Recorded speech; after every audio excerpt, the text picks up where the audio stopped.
ఈరోజు ముందుకెళ్లే ప్రయత్నం చేస్తున్నాం. పనిలో భాగంగా నిరంతరం మేము పనిచేస్తుంటే కొంతమంది వెనకాల నుంచి కుట్రలు చేస్తున్నారు, గోతులు దవ్వుతున్నారు. గోతులు దవ్వేటోళ్ళను అదే గోతిలో పాతిపెట్టే బాధ్యత మీరు తీసుకోవాలి మిత్రులారా. ముందల నేను చూసుకుంటా, వెనకంగా ఎవడైతే గోతి దవ్వుతాడో వాళ్ళ సంగతి మీరు చూసుకోవాలి.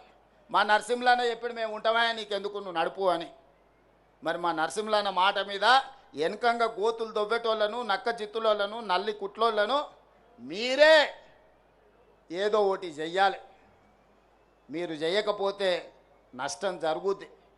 ఎందుకనంటే ఒక మంచి లక్ష్యంతో, ఒక మంచి టీంతో బట్టి విక్రమార్క గారు కావచ్చు, మా సీతక్క కావచ్చు, దామన్న కావచ్చు, లక్ష్మణ్ కావచ్చు, ప్రసాద్ కుమార్ గారు కావచ్చు, ఇలా చెప్పుకుంటూ వెళ్తే పొన్నం ప్రభాకర్ గారు కావచ్చు, అన్ని వర్గాలకు మంత్రివర్గంలో అవకాశం కల్పించి అన్ని వర్గాల యొక్క ఆలోచనను తీసుకొని అన్ని వర్గాలకు సంక్షేమాన్ని అభివృద్ధిని అందజేయాలని ఈనాడు మా ప్రభుత్వం ప్రయత్నం చేస్తుంది. 10 ఏళ్ల విధ్వంసం 100 ఏళ్ల నష్టానికి దారితీసింది. దాన్ని ఇవాళ సరిదిద్దుకుంటూ చక్కదిద్దుకుంటూ ఆనాడు చేసిన అప్పులను చెల్లించుకుంటూ తప్పులను సవరించుకుంటూ ఈనాడు పరిపాలన జరుగుతుంది. మీ అందరికీ తెలుసు 10 ఏళ్లలో ఆ గొప్ప గొప్ప ఉపన్యాసాలు ఇచ్చే నాయకులు ఎన్నిసార్లు అంబేద్కర్ గారి జయంతికో వర్ధంతికో హాజరైనరో మీరే లెక్కేసుకోండి. ఇంతకంటే లెక్క అవసరం లేదు, ఇంకా వేరే లెక్క అవసరం లేదు. ఇది ఒక్క లెక్క చూసుకోండి, మీ పట్ల వాళ్ళకున్న అభిమానం ఏందో, ఆలోచన ఏందో. అందుకే మిత్రులారా, ఈ ప్రభుత్వం మనది. ఇది ప్రజల కోసం అందిస్తున్న ప్రజాపాలన. ఈ ప్రజాపాలనను కాపాడుకునే బాధ్యత మనది, ప్రజాస్వామ్యాన్ని కాపాడుకునే బాధ్యత మనది.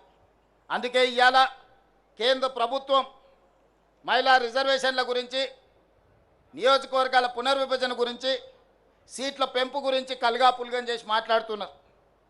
మహిళలకు మీరేం చేసిందని మమ్మల్ని సవాల్ విసురుతున్నారు. నేను ఒక్క మాట చెప్పదలుచుకున్నా. ప్రపంచంలో చాలా దేశాలలో మహిళలకు ఓటు హక్కు లేనప్పుడు పురుషులతో పాటు సమానంగా డాక్టర్ బాబాసాహెబ్ అంబేద్కర్ గారు మహిళలకు ఓటు హక్కు ఇచ్చి ఈ ప్రభుత్వాన్ని ఎదుర్కొనే అధికారాన్ని ఆడబిడ్డల చేతుల్లో పెట్టాడు. మహిళలకు మన దేశంలో పురుషులతో సమానంగా డాక్టర్ బాబాసాహెబ్ అంబేద్కర్ గారు ఓటు హక్కు ఇచ్చే వరకు చాలా దేశాలలో మహిళలకు ఓటు హక్కు లేదు. మహిళలు బయటికి వచ్చి బహిరంగంగా తిరిగే పరిస్థితి లేని రోజులు.